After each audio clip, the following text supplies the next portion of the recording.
So I understand some of us have, well, actually most of us have gone through one or two programming languages, and this is just a recap. So when you finding things, you know where to find things. That is going through this session, but we'll go through it not too quickly. If it's too fast for your liking, just leave a message.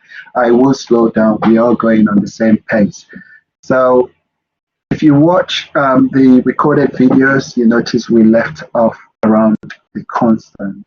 So these constants are basically the predefined values, predefined variables, so variables with fixed values on there that basically just call them constants. So what that means for you is that in naming your variables, the compiler will not accept these constants as names for your variables. It's okay, you can lower down your hands now. Thank you very much.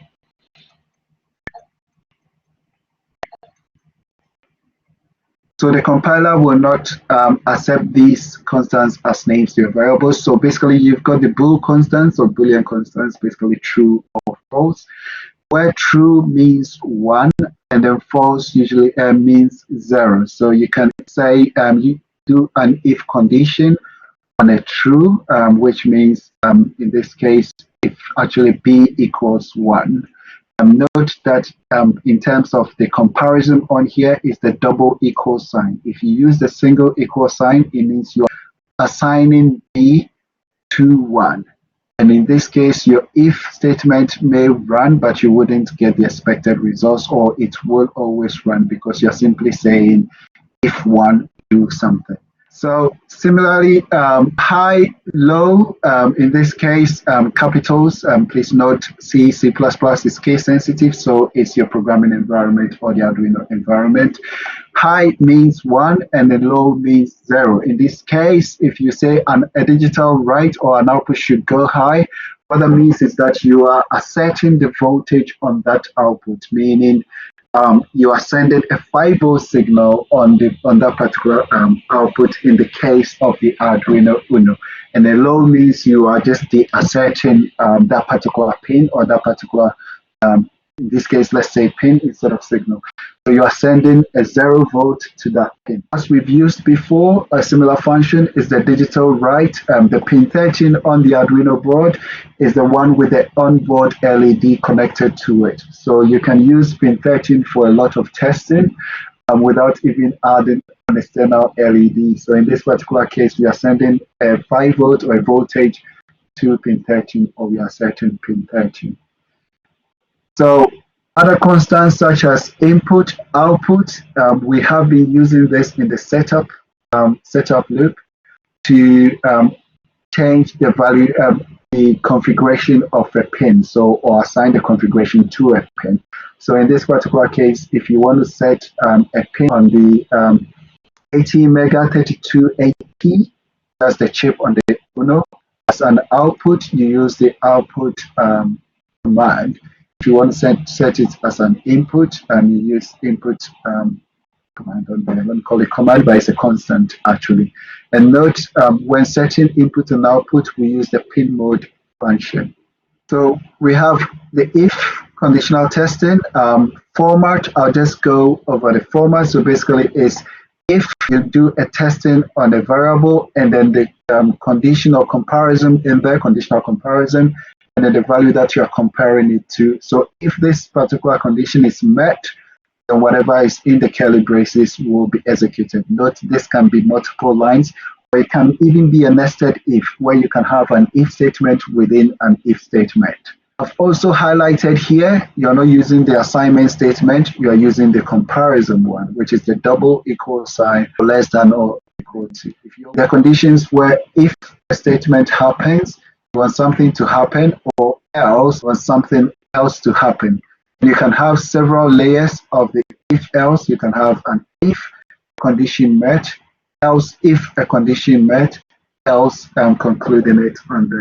And the reason why I'm just highlighting these ones, as I've mentioned earlier, is to help you know what is where in the document so you can actually revise it on yourself. The idea is not to teach C++ programming right from the onset, because I'm aware you are doing you're actually working on visual programming as well. It's a module you're taking, and most of you have done some programming. It's just transferring the syntax and knowing how to actually format your code or where to find the commands to use for your code.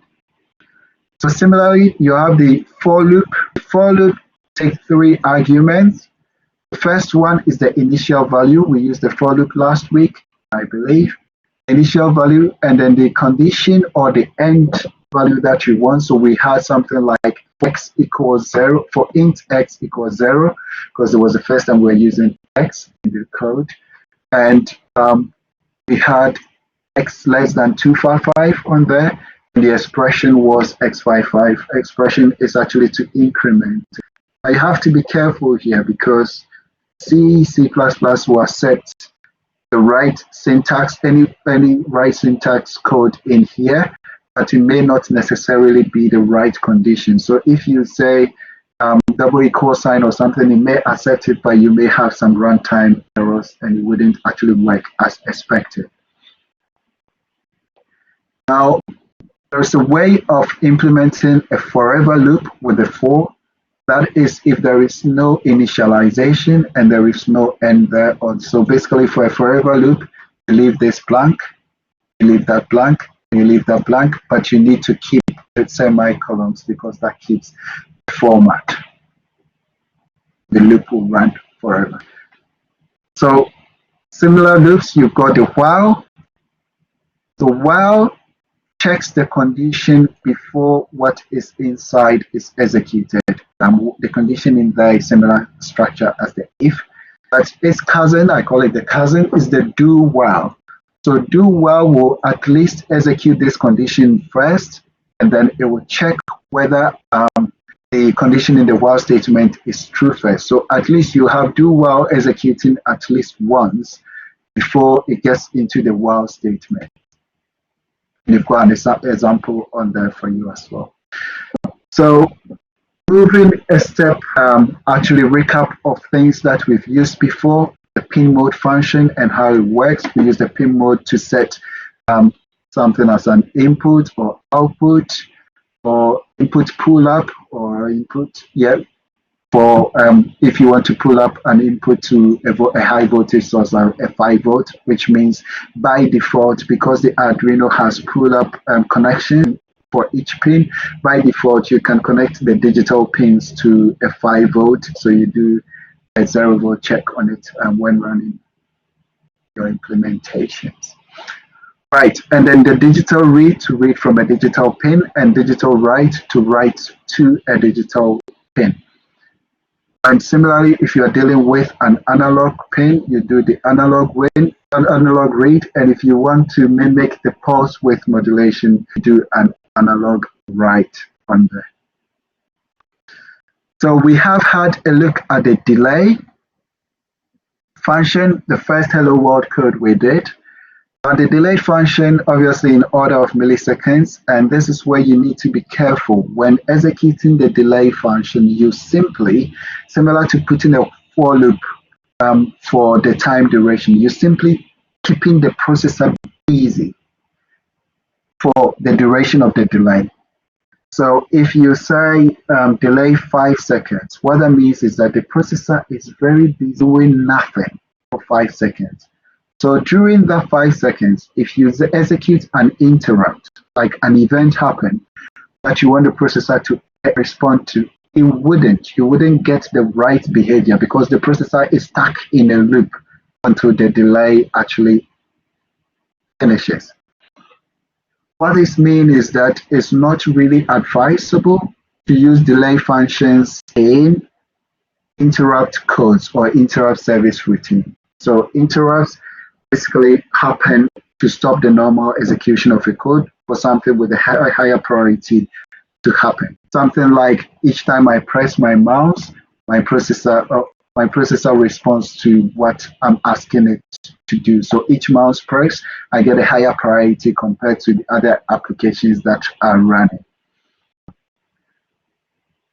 So A similar function is the Millis function. The Millis function actually returns the number of milliseconds since the board began running. So upon power up, you're talking about how much time has run since the board started running. So an alternative to implementing the delay function is actually the Millis function, because the Millis function does not keep the processor busy. It's a way of telling time, it's a way of telling execution, but basically you just use the current time to manipulate the execution process. So basically you find Millis being used a lot in interrupt service routines. There is minimum among two numbers, the maximum among two numbers, and I think these are the key things that we really need to highlight on. There is the random, the C, and other things for you to recap on a bit later.